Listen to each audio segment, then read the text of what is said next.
पारो एक जंगल में रहती थी। पिछले साल पारो की पिताजी मिठाई की दुकान जल गई थी। उसकी वजह से उनकी आर्थिक स्थिति इतनी खराब हो गई थी। उनके घर में खाने के लिए भी मुट्ठी भर अनाज भी नहीं था। उसके पिता हर रोज काम ढूंढने घर से जाते थे, फिर वह शाम को थककर घर वापस आ जाते थे। एक दिन उसके पिता घर आए। क्या हुआ जी, आज कुछ काम मिला? नहीं, आज भी कोई काम नहीं मिला। ना जाने अपनी भगवान कैसी परीक्षा ले रहे हैं। आज तो दुकान वाले ने भी उधार देने से भी मना कर दिया। कह रहा था कि पहले पुराना कर्जा चुकता करो फिर सामान मिलेगा। अगले हफ्ते होली भी है, ना जाने इस बार की होली कैसे गुजरेगी। पारो और उसकी बहन बबली घर के बाहर बैठे हुए थे। तभी उसी जंगल में हरा तोता आते हुए दिखाई दिया। उसके हाथ में होली की सामान थैली थी। उसमें बहुत सारे रंग, गुब्बारे और पिचकारी भरी हुई थी। पारो दीदी देखो, हरा तोता कितना सामान लाया है। हम कब जाएंगे दीदी होली का सामान खरीदने? जाएंगे बबली चिड़िया, हम भी जाएंगे। पारो ने कह तो दिया था, मगर समझ तो उसके भी नहीं आ रहा था कि ये सब कैसे होगा। दोनों बहनें गुमसुम बैठे थे। तभी चिल्लाने की आवाज आई। पारो बबली जल्दी अंदर आओ, देखो मम्मी को क्या हो गया है। दोनों भागकर अंदर गए। अंदर मम्मी बेहोश पड़ी हुई थी। देखो मम्मी अचानक से गिरकर बेहोश पड़ी है, तुम इसका ख्याल रखो, मैं जल्दी से डॉक्टर को लेके आता हूँ। थोड़ी देर बाद सुरेश डॉक्टर को लेके आए। डॉक्टर ने मम्मी की जांच की और कहा, इन्हें खून की कमी है, सही से खाना पीना ना हो उसी से ऐसे हो जाता है। मैं दवाई लिखकर दे देती हूँ, आप मंगा लीजिएगा और इनके लिए फल भी लेके आइएगा। डॉक्टर के जाने के बाद पापा सोच में पड़ गए। जब दवाई और फल का इंतजाम कैसे होगा? तब तक मम्मी को भी होश आ गया। सारी बात जानकर वह बोली, एक तो पहले ही इतनी मुसीबत थी, ऊपर से मैं भी बोझ बनकर बैठ गई। नहीं माँ, तुम बोझ नहीं हो, मैं करूँगी तुम्हारी दवाई का इंतजाम। पापा प्लीज मुझे रोकना मत, मैं कल ही किसी काम की खोज में जाऊंगी। पापा कुछ नहीं बोले। अगले दिन पारो काम की तलाश में निकली। साहब कुछ काम मिलेगा? क्या काम कर सकती हो तुम? कुछ भी काम चलेगा साहब। तो ठीक है, झाड़ू उठा और दुकान की सफाई कर दे, और अंदर होली का सामान रखा है उसे बाहर सजा देना। पारो दिन भर मेहनत करके बाहर काम करती है।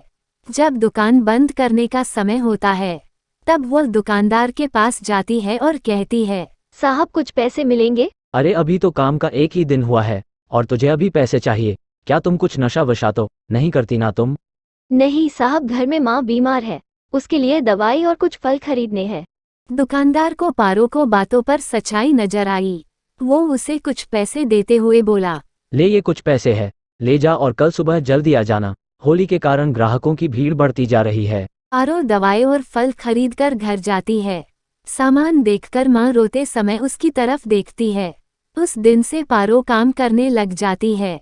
होली में अब सिर्फ 2 दिन बचे हुए थे। पारो दुकान में साफ सफाई करने बाहर बैठी हुई थी।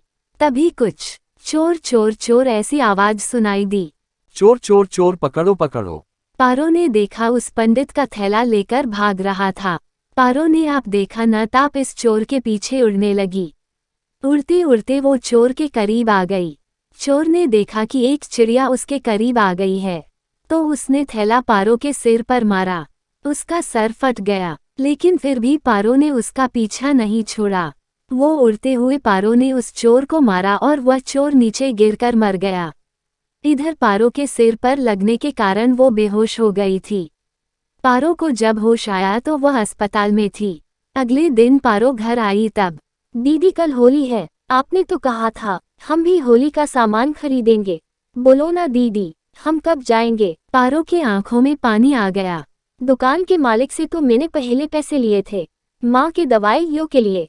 पापा के पास कुछ तो होगा नहीं, अब कहाँ से लाओ बबली के लिए होली का सामान? तू फिक्र मत कर, मैं तुझे होली का सामान जरूर दिलवाऊंगी। अभी पारो बबली से बोल ही रही थी कि वहाँ कल वाला पंडित आ जाता है। जिसका चोर थैला लेके भागा है वह निकला। उसके हाथों में ढेर सारे रंग की थैलियाँ थी। पंडित जी आप यहाँ कैसे?